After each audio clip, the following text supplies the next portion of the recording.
What's up, everybody? So I don't normally talk. I normally just do a bunch of the work and then just like speed it up over like times 10 so that y'all can just kind of see what I did. But a lot of people have been asking me particularly about the tile work. Like even when I was at Home Depot buying a tile, this lady was like, hey, can you do it for free? So one, I don't do anything for free. Two, I haven't really, most of the stuff I'm doing is just like for myself to get my houses up and going. So I'm not really like contracting out work. Like I'm not really doing that. But I understand where people are because tile, and I think people are so afraid to do tile work because they are afraid that because it's permanent, right? There's a feeling that like the only way to correct the mistake is to like totally rip up the entire floor. So I wanted to, for this particular video, and sorry I got a little bit of dust. I've been still in here sanding a little bit here and there. But nonetheless, I want to take some time to just kind of quickly show you the stuff that you need to do if you wanted to do a tile job yourself. And it doesn't really matter if you're doing like a bathroom, the floor, or wall. It doesn't matter. Like the process is all pretty much the same. So in this room here, and actually I'm going to switch to, give me a second. Okay, so with that being said, so the main thing with doing tile work, which I've realized from the several times I've done it so far, is just about making sure everything is done correctly in the right ways to do it, like the right layering, right? So I'm gonna take a step back just real quick here. And what you see, first you see you got your floor here. This is the hardwood floor, right? And then there's, so essentially you would think that this hardwood floor goes from here all the way there, but it doesn't, right? So with the kitchen, sometimes they did it different, where it's not hardwood all the way through. So with this particular floor, this was pretty bad, and I think I've shown it in a previous video, but there was like tons and tons of layers that I ended up having to take off, largely because slumlord owned the property and I was repairing it. Nonetheless, what you gotta do is remember this here. This is the parts to remember. Now, under, you cannot tile. You can't tile this on wood floor. That's just never gonna happen. You're gonna destroy. One, it's never gonna stick, but the floor, you're just gonna mess up your floor and the tile's gonna break and then you're gonna redo it again. So what I found is that the best way to do it is to do it on a concrete board or like a Schluter system, and they have a number of different products. I normally use the concrete board.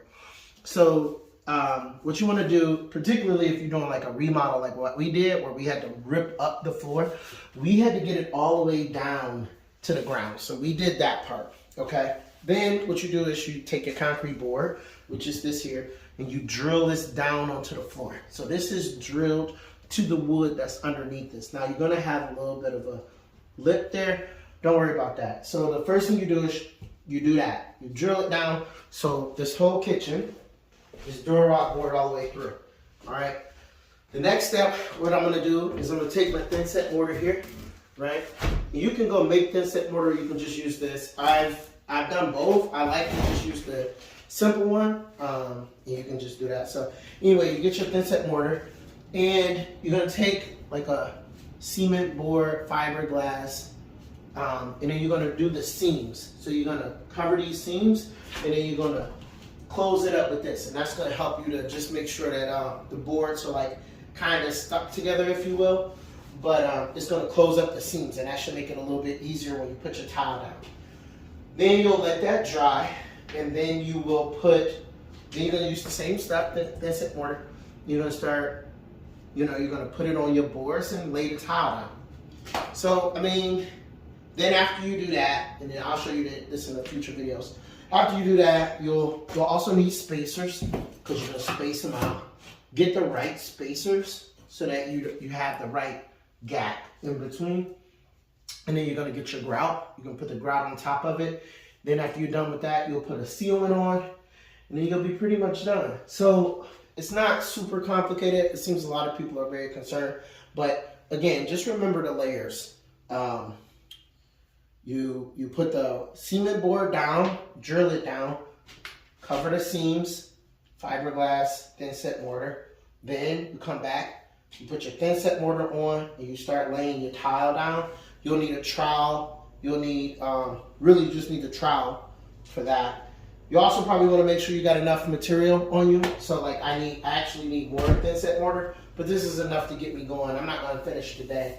And then once you're done with that, clean up. Make sure to clean up. What you don't want to be, you don't want to get stuck doing is cleaning this shit up. It sucks. Once it gets solid and dries, it's really hard to get that off. It's almost worse than if you would have just did it correctly by just cleaning up after yourself. Then you grout, and when you grout it, you're going to do sections at a time and work your way out. So probably, luckily here I got 2 exits, so I can go out the front or I can go out the back door, so I'm covered. But what you gotta make sure to do is just make sure, because what you're gonna do is things are gonna have to sit. So you don't want to be moving around too much or stepping on them, because you'll imbalance them, and then you'll have like dips, or it won't be level. Yeah, and I think that's pretty much it. And the same thing is, you would do the same thing with the wall. So I'll fix this. This is just from when we put the counter, how we had to put the counter, because the counter is about 2-inch butcher block board. But it's the same thing, and actually you can see it here. 1 second. So if you look here, you can see that I closed the seams. So I put this is 2 boards. I put the fiber tape, put that there, put it in, and then what we'll do is, because I'm gonna put a backsplash here, then we'll level it and put it all back up there. So it's actually simple enough. It's not a very complicated process. It's a tedious process. It does take some time, but if you do it right, it should last you. Again, this is a rehab property, so I have no intentions to coming back here doing anything largely again. Not for years, unless there's like a plumbing issue or something, but for the most part, I don't plan on doing it again. So just with the work that I was doing on this house, like I said, the main things that we had to do is dig up the floor, because the person had put like layers of plywood, vinyl in a very bad way. They never demoed anything. They just kept layering it on top of things. You know, I had to patch all, you guys have seen me patch the holes, you know, sanding. Sanding is another one. It's a clear way. Sanding is the way you know if somebody did what they were supposed to do or not. So this wall is largely smooth, so you won't see anything. So I wanted to make sure it's smooth, so when we go to paint, it'll look really good. The light is in, it's solid. We ain't sanded around it, closed it, it's all good. The new window is installed. That's in there, foamed it up, so it's all good. You know, we're gonna build out a little bit of the molding just to finish it up. You guys have saw me sanding this down, peeling the paint. So I peeled all of the paint from the doors, and then I'm gonna sand this, just give it like a light sand, and then we'll be done there. And then yeah, so then we'll paint, close it all up, and that'll be the end of it. So anyway, I'm gonna show you videos as I work through the process. So we'll go from there. All right, peace.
okay. So getting a little bit of steam going, not a lot, but you may have been like, why is he skipping this one, right? So the way this cured and probably the way that I cut it, right? You can see that it's not going to flush in there. Now, if these were smaller tiles, like the ones I used in the bathroom, I would be like more prone to like pop it up and rip it out. But because these are bigger tiles, I'm gonna try to find a way to cheat. And I probably can do it because of where it's located. So the fridge is gonna sit here, and then this is largely under the, you know, this part is under there. So you, again, because it's your property, you do whatever you want. Don't get too hung up on like things being perfect. Like you want things to be perfect, that's true. But if there's ways that you can cheat to make it work and get it in there without it being too horrible, I would suggest you do it. Again, it's your property, so you know you don't owe anybody any kind of real answers because you're doing it yourself. You know what I mean? And so from that perspective, I say do what you need to do. But I'm gonna do this in such a way that it's not gonna be like so offensive that that people can be upset. And then also just making sure that when you do this work, you also have one of your this sanding block here. So this is a sander, right? It's a sanding block, but it's just for tile. And so you can, it helps you to clean up the edges after you've cut them. Also, like I said, just being realistic here. Also remember, grout can't hide everything. So like a shitty job is a shitty job no matter what you do. But grout does help in some circumstances. So I'm gonna use these tools to my advantage to clean this up a little bit. And then like I said, from there, we're gonna get back to getting back to doing what we're doing. Anyway, so I'm gonna cut this thing, get it in there, and then you'll see, and then I'm gonna keep moving because we ain't about to let nothing stop us. And you might see me bumping into this thing. Don't sweat it. It's largely dry. So you see, it's largely dry, and I'm gonna put a second coat on it, but this is dry and it looks really good. So yeah, this is some sexy shit, man. I'm telling you, I'm just being real with you. Nonetheless, let's get to it.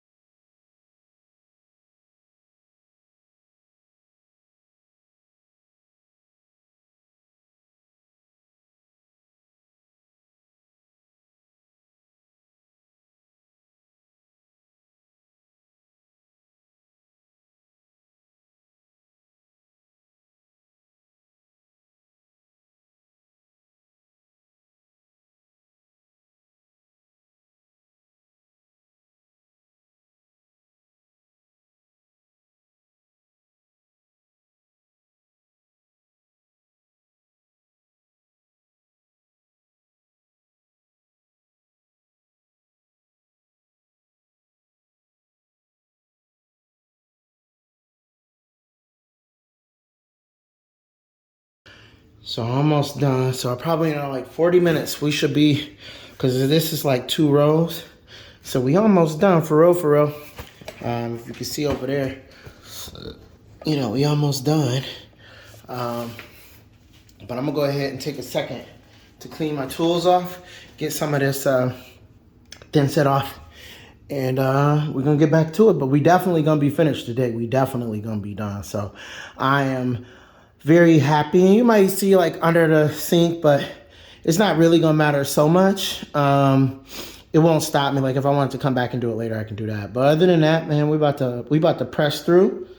And actually, I think I bought more material. So also the other thing to remember is when you're buying this stuff. So just real quick, I ain't gonna take too much time on this, but what you want to do is you check the box, right? So the box normally tells you, so if you're gonna do like a whole room, the box normally tells you like how much you need, right? So if you were gonna do this, it tells you length, width, all that stuff. And this is the exact, so this is like nominal, so that just means that they rounded to the nearest inch or whatever, so you can do whatever quick math you need. But then they got it here, so that tells you That's your width. That's the length. Width, length, obviously. Plus or minus 3%. So that's the margin of error. But then they also tell you, oh, that's in centimeters.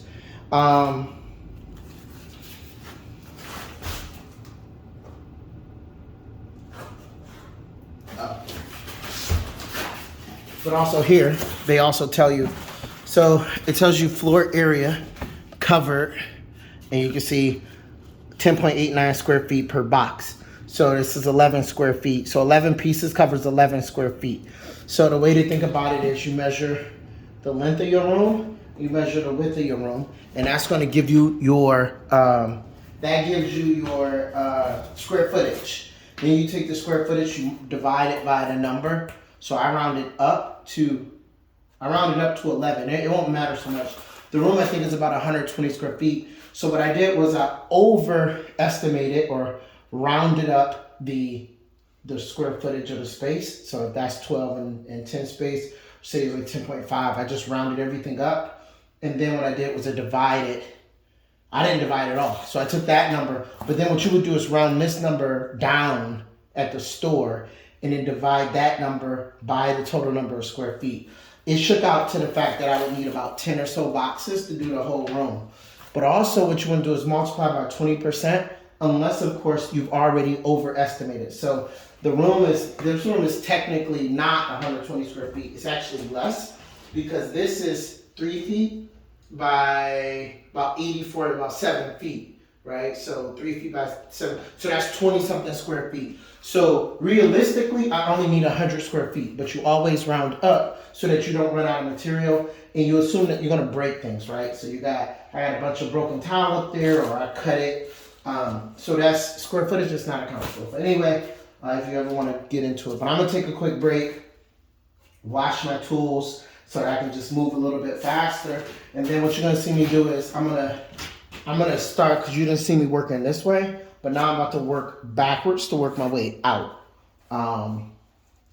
And then we're gonna be all done. And you might end up seeing me having to cut a few tiles because all of the tiles are offset by so every other row is offset by 6 inches. And then I cut those tiles, so it only makes sense that I'm gonna have to cut these tiles. And then I'm gonna have to get my sanding block, which I'm gonna do. And then we sand the edge and put it in there. And then if you see there, I'm gonna get a little bit funky, but my stove is gonna sit over there, so I'm not too pressed on it. So again, these are things that you can focus your own. This is your house. You do whatever you want. This house is already 10 times better from the fact that I took that fridge out, did the floors, sanded, paint. We're gonna put a new thin 1x4, 1x5 molded across the back. We're gonna paint. You see, I already painted. This looks good. I can't wait to finish it. And like I say, you see that it's dirty, but we're gonna wipe it down and then we're gonna paint it again. I could low-key sand it, but I'm not going to. But we're gonna just get it all right, and it's gonna look good. But anyway, with that, I'm done talking. Let me clean these tools, and then we'll be back.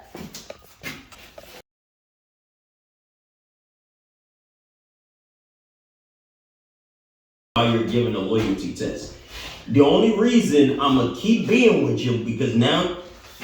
So this is how we're gonna do this, right? What we're gonna do is,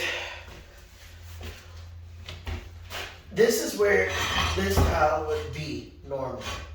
Okay. So we're gonna leave that there. That's how this tile is gonna come through. Now on the other side, I cut that tile. So we're gonna go ahead and position this so that it's here.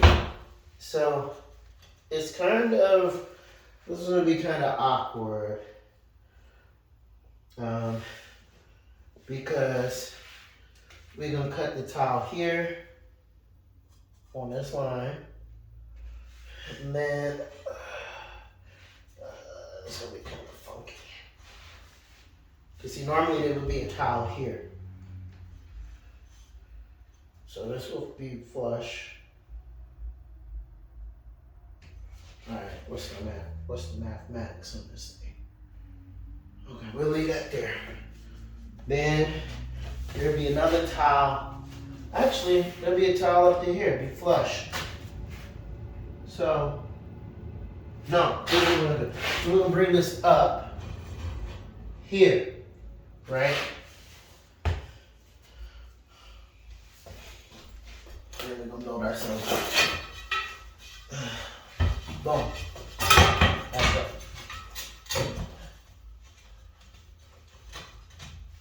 Boom. That's perfect.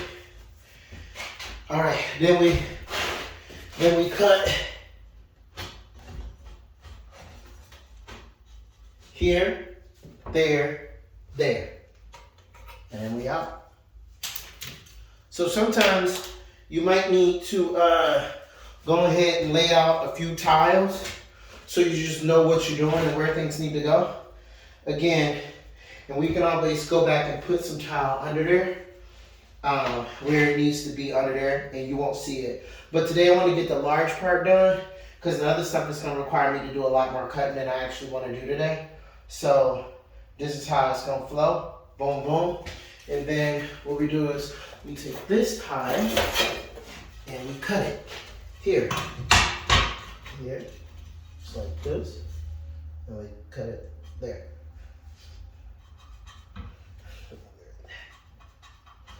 All right. Boom, boom, boom. We'll fill out the back, fill out the little stuff there, and we keep it moving. Easy. That's easy. That's light. That's light work. Don't even sweat it. All right, let's get to it.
To make $400,000 or more legally. At 30 years old with a college, you should be able to focus. Yo, check it out. I was down to the last bit, and we got this whole fucking floor. Ooh, shit. Period. Oh yeah. Features. Let's go. I'm done. Only one That was with me through the whole thing. has the potential So to really do that consistently. check it. This probably legitimately took me And my point is, if you can identify the professions like that 8 you hours. must have, how are you going to That sounds like a identify lot, what you need to put yourself but in front of? you know, and you might be like, dang, how did it take so long? Because Whatever. said Well, you put just yourself watch me out do there. it. Typically, You can't even tell us what professions. you know, just when you're doing I some of just this stuff. did. Oh, I No, got my stuff playing in the background. But anyway, so you might be like, dang, this is a lot of work, whatever. It is a lot of work. That's the other thing. It's like, this stuff take time. It's not like you get in here, you just rush through it. You know, on top of that, I still got to come in here. I still got to clean it. I still got to put the grout in. You know, I'm going to let this sit for about 2 or 3 days. You know, we painted it. But you might be like, yeah, like, you know, that's a lot of work or whatever. But this is good. This floor is going to last. It's not going, you know, it's largely level. The thing is like, so here's the question. Can you do this should you pay somebody to do it? That's dependent on you and if on whatever you want to do. Do you want to pay somebody to do this work? I mean, if the price is right and the material's right and you can get everything you want, for sure, run for it. You know, run with it. But at the same time, like, can you do this yourself? You just watch me do it. Is it tough? Yes, it is. So, you know, like you like to think like every floor is perfectly level. This floor wasn't perfectly level. Neither was the bathroom that I just did. So there's different layers. So there's like back, butter, and waist. You can like cheat the system a little bit to make sure it works. Because at the end of the day, what you don't want is to have so many cracks. Like, you don't want to have where it's not buttered enough and it's like a sandwich, right? It's not buttered perfectly enough. And so when somebody else steps on it, right? They step it's hard here, but it's less hard there. So when they step on it, it breaks, right? And that's how you see people with cracked tiles. So what you might want to do is, like I did, I went back and re-leveled it and re-buttered it and stuff like that to make sure it gets sit now, or that it's sitting as level as possible. Now, the other thing you're going to see here, somebody might say, okay, well, nobody's going to say anything, but you're going to grout it and you're going to do all of that stuff and it's going to be fine. It's going to be perfectly fine. It's going to be nothing to do. But is this something that you could do yourself? You just watch me do it. Did it take time? Yes. Is it tedious? Yes. Is it a lot of work? Sure is. My legs are burning, so it's like I basically just did squats all day. But it's done though, and so we're gonna clean it, and we're gonna come back. And then I like that black paint. That black paint is sexy, man. I should paint the upper cabinets black, but we'll figure that part out later. But this is done, and so that's how you go about tiling the kitchen. Now there's a piece of edge that we're gonna put on here, down at the bottom here. That's gonna make sure that when there's gonna be it's called a threshold transition. So you won't damage the floor coming in, but this is looking 10 times better than it was. And then once we put that white grout in there, it's gonna really pop it. And then at that point, we're ready to paint it. I already painted this. And like I said, some people are like, oh, well, it got a little dirty. Yeah, it got a little dirty, but it's all right. So we're gonna come through, we're gonna paint it again, maybe 2 coats, and then we're gonna paint the doors black. And it's gonna look really good. Oh, just so you know, the paint that I used is a satin. It's a satin. So that's what gave it the look and the shine that it had. So other than that, I'm about to clean up, throw a lot of this stuff away, wash my paintbrush. Always wash your paintbrushes so you don't have to keep buying paintbrushes. And then I'm going home. I'm going to take a break. I'm going to edit this video a little bit, get it up there. It'll be on YouTube so you can... You'll get the longer version, but you'll see me typically split it. And other than that, man, we're going to relax for the rest of the day. Peace. Whew. All right. So we wrapping it up today. I'm pretty happy. We definitely, I would say, sorry, had the light off.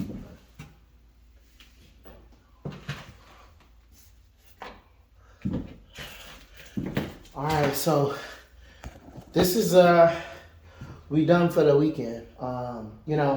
Sometimes I try to take these holiday breaks when you get a little bit of time off to crank out work, and we did that. So I say that to say I'm pretty happy with where I am. Like I said, this is everything is kind of here. This is done. Once we put that grout in, we can come through, we can start painting, and then it's just cleaning up stuff.